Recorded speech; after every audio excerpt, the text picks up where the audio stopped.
Évangile de Jésus-Christ selon saint Marc, chapitre 4, des versets 1 à 20. En ce temps-là, Jésus se mit de nouveau à enseigner au bord de la mer de Galilée. Une foule très nombreuse se rassembla auprès de lui, si bien qu'il monta dans une barque où il s'assit. Il était sur la mer, et toute la foule était près de la mer, sur le rivage.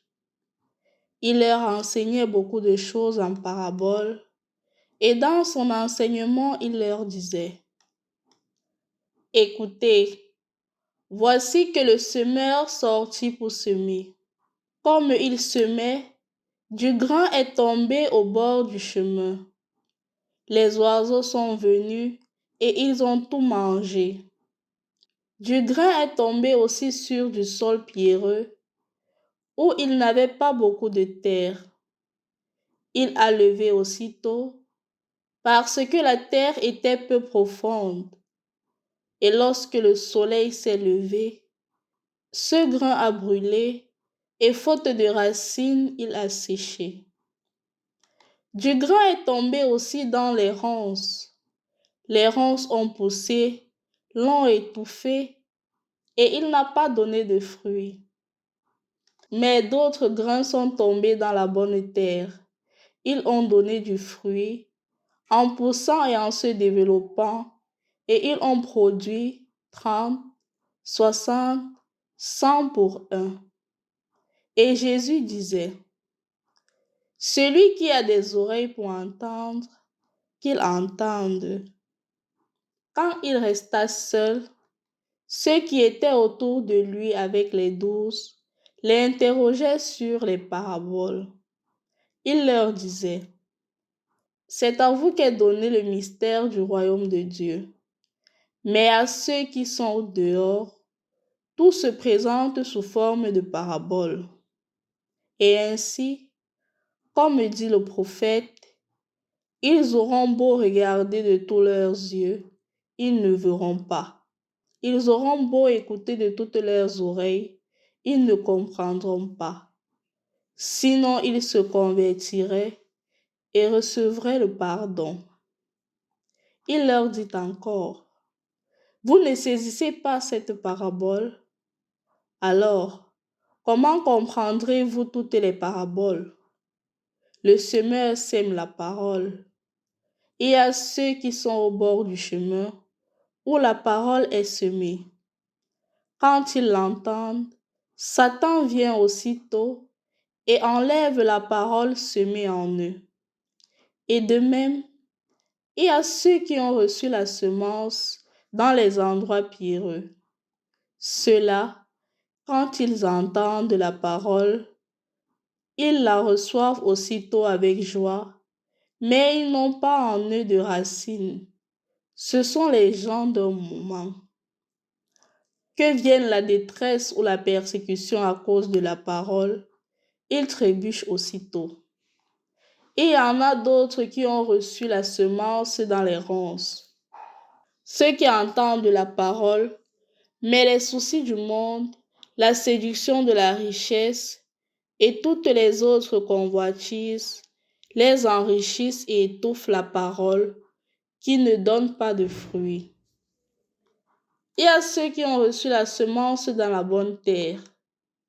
Ceux-là entendent la parole, ils l'accueillent et ils portent du fruit. 30, 60, 100 pour un.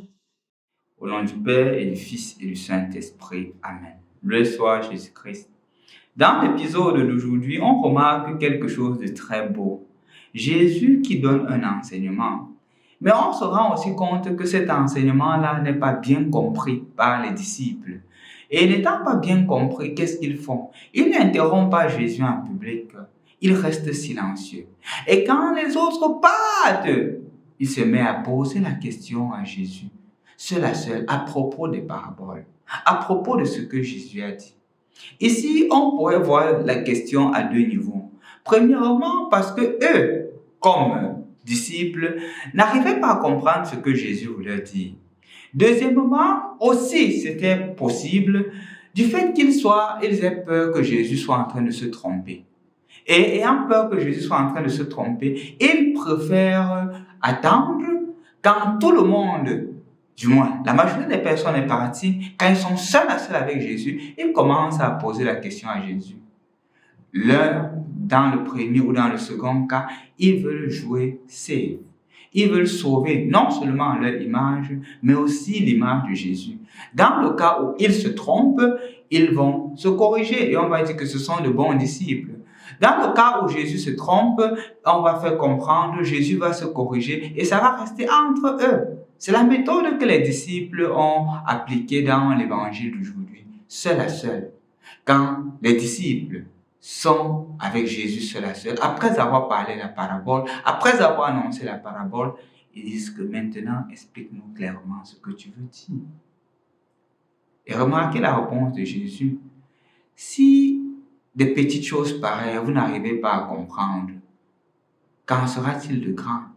En d'autres termes, imaginez-vous un instant, imaginez-vous une seconde, qu'ils avaient posé cette question en public à Jésus. Imaginez-vous, il serait humilié à la fin. Et que Jésus tienne cette affirmation, il serait humilié. Il serait mis de côté, disant que ses disciples ne comprennent rien de rien, enfin. Comment ils n'arrivent pas à comprendre les choses que le Maître leur enseigne? Ce sont des disciples à la tête dure. C'est ce qu'ils seraient en train de dire. Mais ils ont utilisé la méthode relationnelle, la méthode belle, la méthode du dialogue. Seul à seul, ils essayent de clarifier les choses. Chers frères et sœurs dans le Christ, cette péricope de l'Évangile nous interpelle à plusieurs niveaux. Premièrement, la question qui devrait se poser, c'est comment est-ce que je réagis en face des choses que je ne comprends pas? Est-ce que je me dis toujours que j'ai raison et que les autres ont tort? Et la conséquence, c'est que je cherche à humilier l'autre au lieu de chercher à comprendre et à sauver la face de l'autre. Rappelons que c'était dans un lieu public. Et les disciples ne voulaient pas s'humilier, ils ne voulaient pas humilier Jésus. La charité dans le débat, la charité dans la recherche de la vérité. Et de ce fait, recherchant la vérité, ils sont patients. Quand ils sont seuls à seuls, ils disent clairement à Jésus que Jésus, tu sais, cette parabole, nous ne la comprenons pas. Ils se rendent compte en fait que Jésus a une ligne de conduite, Jésus a une vision. C'est à eux de fournir des efforts pour pouvoir mieux comprendre Jésus. Remarquons que ce n'est pas seulement de Jésus dont il est question, c'est de la parole de Dieu. Et donc, la compréhension de la parole de Dieu, en d'autres termes, ne se fait pas par un effort strictement personnel. Il faudrait aussi des moyens mis en œuvre pour une meilleure compréhension. Et la première méthode, le premier moyen à travers lequel on comprend davantage la parole de Dieu, c'est le recours à l'Esprit Saint. L'Esprit Saint nous permet de comprendre cette parole. L'Esprit Saint nous permet de faire nôtre la parole de Dieu. Ce n'est donc pas par erreur que dans l'évangile d'aujourd'hui, il est clairement stipulé que les disciples ne comprennent pas la parabole, bien qu'ils soient proches de Jésus. Comme pour me faire comprendre, comme pour te faire comprendre que la parole de Dieu demande des efforts conséquents de ma part et de ta part.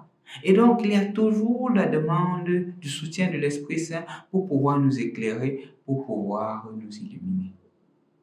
Je voudrais donc, chers frères et sœurs dans le Christ, nous inviter à deux choses aujourd'hui.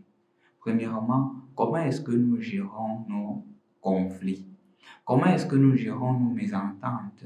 Comment est-ce que nous gérons nos incompréhensions? Est-ce que nous les gérons avec charité comme les disciples l'ont fait à l'égard de Jésus? Dans la mesure où on se questionne soi-même, je peux aussi me tromper, je peux être dans l'erreur. Et donc, le faire en toute charité, en prenant l'autre seul à seul et en vous efforçant à retrouver une solution appropriée. C'est la première des choses. La deuxième concerne la parole de Dieu.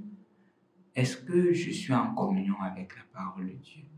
Est-ce que je médite la parole de Dieu? Est-ce que je laisse la parole de Dieu me transformer? Et donc, si je laisse cette parole me transformer, est-ce que je mets les moyens en jeu pour qu'elle me transforme à la manière de Dieu et non à ma propre manière?